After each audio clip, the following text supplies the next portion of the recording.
As in the previous class, we have started with the 9th standard science, the chapter Improvement in Food Resources.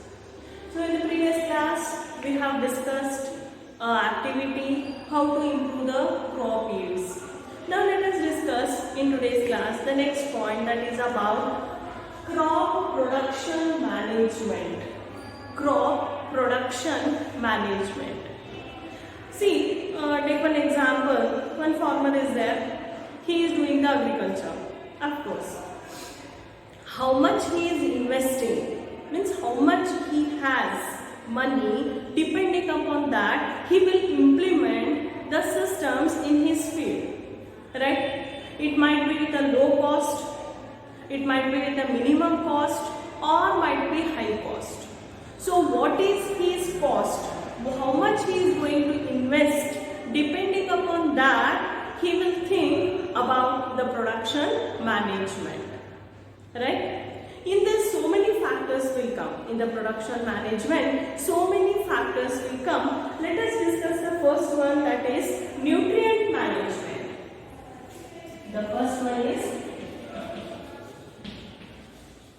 nutrient management.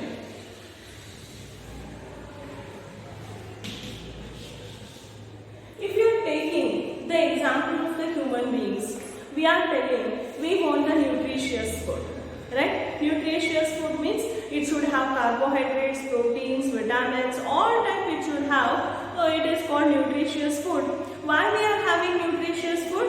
If we have the nutritious food, we are not getting any diseases. We are free from the infections. Our immunity will be good enough. So these are all the things. The same we can apply to the plants also. Even for the growth and development, to get more and more crops, the plants require the nutrients. Even they require nutrients. Actually, for the growth and development, plants require 16 types of the nutrients. 16 types of nutrients. As you know, students, we are dividing the nutrients as macronutrients and micronutrients. What do you mean by macro? The nutrients which required in a large quantities. More and more are required for the growth and development of the plants, called as macronutrients. Micro means which are required in a small quantity, less quantity. We can't say these are not required. They are required. Requirement is less. Right? So like this we are dividing the nutrients as macronutrients and the micronutrients. All together 16 types of the nutrients are required for the good growth and development of the plants. How the plants are getting these nutrients? The plants, they are getting the nutrients from the air. It may be from the water and it may be from the soil. Okay? Few nutrients they are getting from the air, few from water and few from the soil. Which nutrient they are getting from the air? It is carbon and oxygen. Carbon and oxygen they are getting from the air. Hydrogen and oxygen they are getting from the water. Right? And maximum types of nutrients they are getting from the soil. Right? So from the soil whatever they are getting, that will be divided as a macro and a micro. Just now we have discussed the meaning. So which are all comes under macronutrients? Nitrogen, phosphorus, potassium, it may be calcium, magnesium and a sulfur. These are all called macronutrients. Micronutrients are iron, manganese, boron, zinc, copper, right?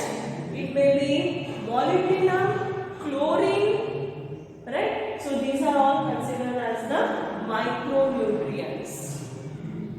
Fine. So the nutrients the plants are getting from the air, from the water and from the soil. Fine. If the nutrients are not provided to the plants in a proper proportion, what happens, students? Just now I said we are getting diseases. Same thing with the plants. Even plants will get some diseases. Their growth and development won't be correct. The branches won't be there. Much branches won't be there, and a crop production will be less. So these problems plants will face. Right? So this is about nutrient management. The next one is manure.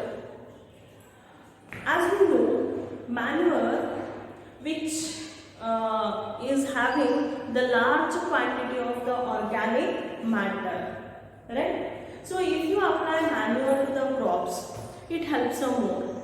For what? It helps in the proper growth and development of the crops. It helps in increasing the water holding capacity of the plants. It makes the plants disease resistant. It increases the soil fertility. So because of all these benefits, there is a practice of applying manure to the crops. And these manure are of two types. One is compost. What is compost or how it can be prepared? As you know, the animal excreta, cow dung, vegetable peel. Okay, so whatever the waste materials, decomposing waste materials are there, they will put it in one place like a heap, and after few days, because of microbial activity, it will turn into manure, and that is called as the compost manure, which is free from chemicals, very good for the crops. That is one method. Another one is there, that is vermicompost. Vermi means what? To the compost, to prepare the compost, if you are using earthworm to prepare the compost, if you are using the earthworm, that is called as the vermicompost. Okay, so this is one method, that is compost or vermicompost. There is one more method of preparing the manure, that is green manure. What is this green manure? Is it green in color? No. Before, see, in the next season, you want to grow your crops. Before that, you are going to grow some few types of the crop, not crops, few plants in your field. What type of the plants? It may be the sorry. It may be the plants like gourd, sunham.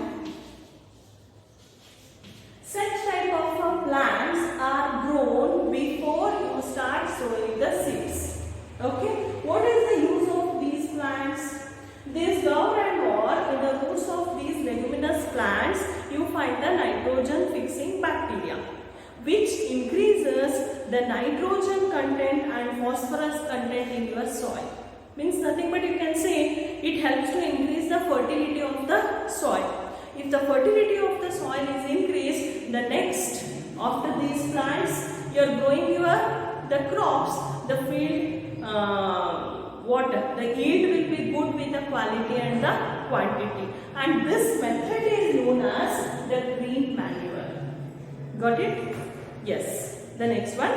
Yes, students, the next one is the fertilizers. As you know, fertilizers nothing but with the manure, with the compost and all types of nutrients we cannot supply to the crops, to the field. So what you will do? You are preparing the fertilizers with the help of the chemicals. Right? So those are the fertilizers. Usually, the major fertilizers required to the crops or to the field are nitrogen, phosphorus and the potassium. NPK, you might have heard NPK fertilizers, urea, so many types are there. Depending upon what is the need of the crops, what type of the soil you have, that they will decide and they will apply these chemicals called as the fertilizers. But the farmer should know how much quantity of the fertilizers and what time, means in the growth of the plants, in what stage the fertilizers to be applied to the field, he should have that knowledge. Otherwise what happens if we are applying more and more fertilizers, it will be in the soil right? And along with the rainwater, it will reach the water resources, it may cause the pollution. Along with that, some portion of the chemicals, fertilizers that will enter in the food products and it causes some adulteration, we can say. So these are all the problems we may face by applying more and more fertilizers. So we should have the knowledge how much to apply, how to apply, and in what stage we have to apply to the crops. Then only that is beneficial. So this is about the fertilizers. So we have discussed manures and fertilizers, right? But overall we can say that the organic farming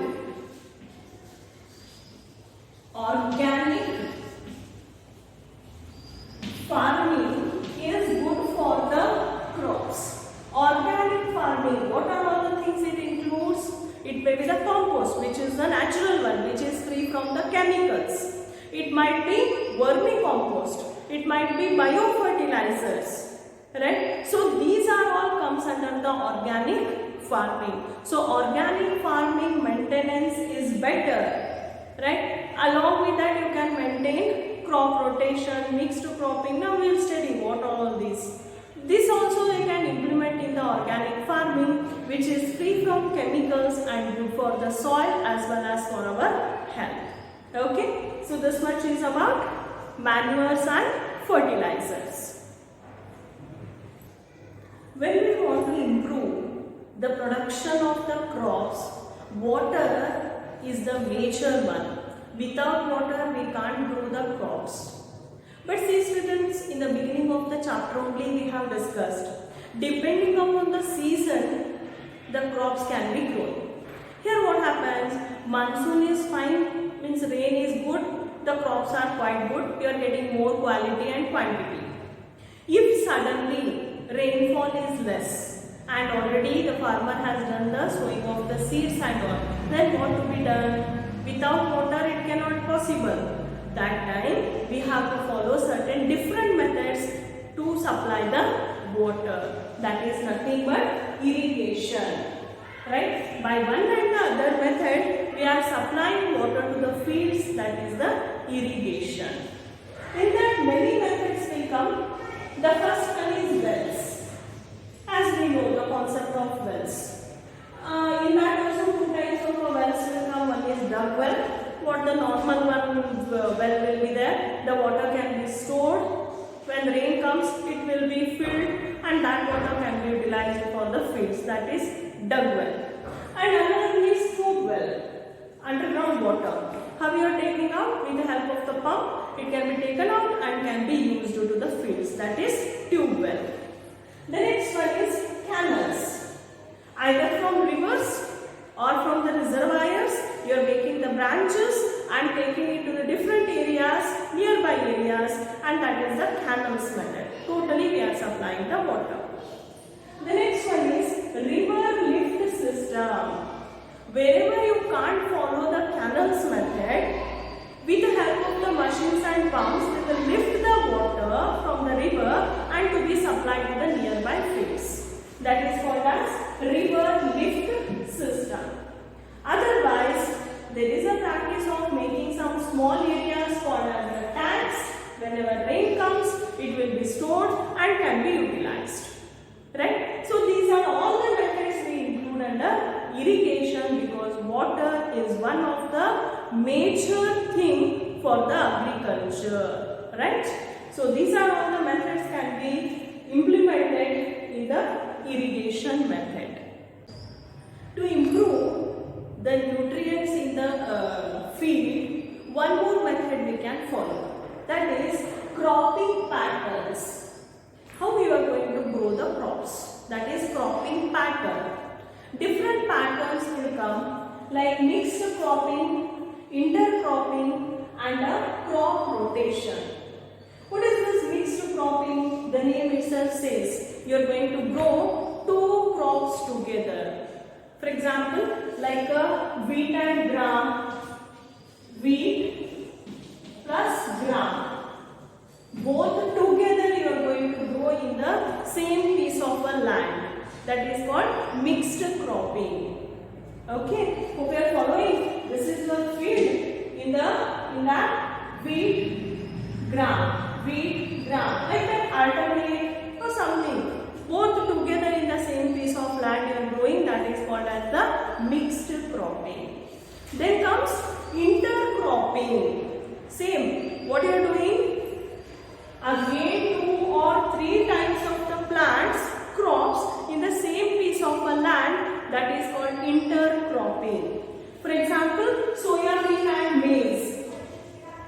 Soya bean plus maize. Same piece of land. Here soya bean, half of the area soya bean, half of the area maize. If you are taking one more time, you are making 3 parts and growing.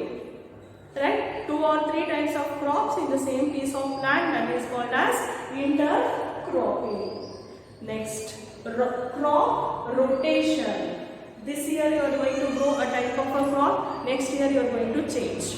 Because all the crops, each and every crop requires different types of nutrients. So to maintain the level of nutrients in the soil, you are following the crop rotation.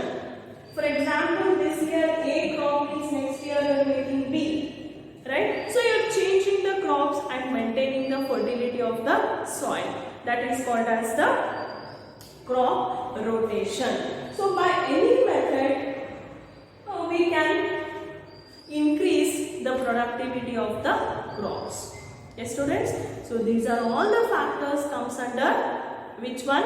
Production management. Crop production management. Right?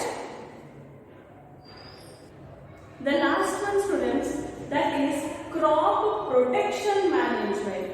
How to protect our crops?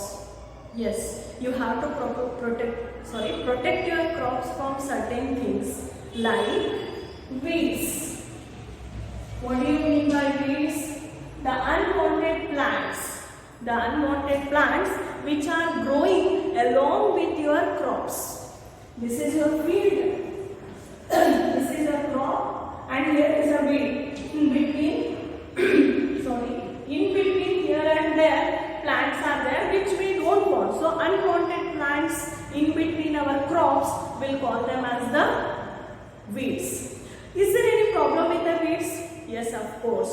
These weeds will compete with your crops for the place, for the sunlight, for the water, what nutrients you are supplying, everything they will share, they will compete. Right? So that time what happens? Your yield will be less and weeds will be more. What you have to do to remove this? There is one method called hand picking. You have to pick the weeds with the hand and throw it, one method. Or you can use weedicides. You can use the weedicides, hand picking method. This you can follow and control the weeds. Hope you are taking down.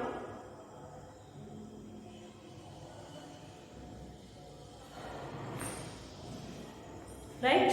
So you have to apply either weedicides, some chemicals you have to apply. Those chemicals will affect only to the weeds, not your crops. That one method you can do. What else affect to our crops? One more thing is insects and pests. Insect pests. Insect pest means so many insects will be there, bacteria will be there, fungus will be there, right? There are so many things which can affect our crops. They can cause hole to our fruits, means to the crops, to the stem. They can cause some infections to the leaves. They can absorb the cell sap from the stem. So many things they can do. Against that, what you have to do? You can use the pesticides, herbicides, right? So particular fungicides, particular type of chemicals you have to use what is infected and you can protect your crops. So that is insects and pests. The next one is diseases. Both are integrated, students. When insects, pests are there, yes, of course, automatically they will cause so many diseases to our crops. You might have seen the crops, the the green colored leaves turning into white, brown, so they may cause so many diseases, right? Both the points are interrelated. So diseases also will come with the pests and insects, and from that you have to protect your crops. Yes, how can you protect? It can be protected either by applying the chemicals, pesticides, fungicides. Depending upon that, you have to apply. The next one is storage area. Yes, you have taken the crops at last.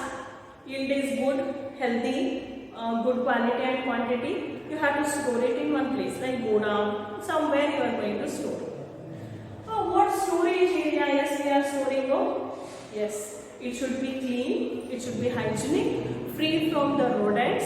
Rodents means these rats and all will come. No, they will eat the crops and they will do the excreta there only. So you have to careful with the rodents and all. And the place should be free from moisture. The place should be free from moisture. If moisture content is there, what happens, students? Again the fungus, bacteria all will start and we will spoil our crops. So it should be clean, hygienic, dry, right? And sufficient amount of sunlight should be there. So these are all the things comes under the storage area, right? So you have to protect your crops. You have taken, but you have to protect your crops either from the weeds. As you know, the examples of the weeds like Parthenium, it may be Xanthium. So these are all the different types of the weeds, unwanted plants we are getting. So you have to protect your crops from unwanted plants called weeds. You have to protect from insects and pests, which may cause different types of the diseases, and to be protected in the good storage area. So these are all comes under the agricultural products. Right, students? In the next class, we will study about animal husbandry. Okay? Thank you.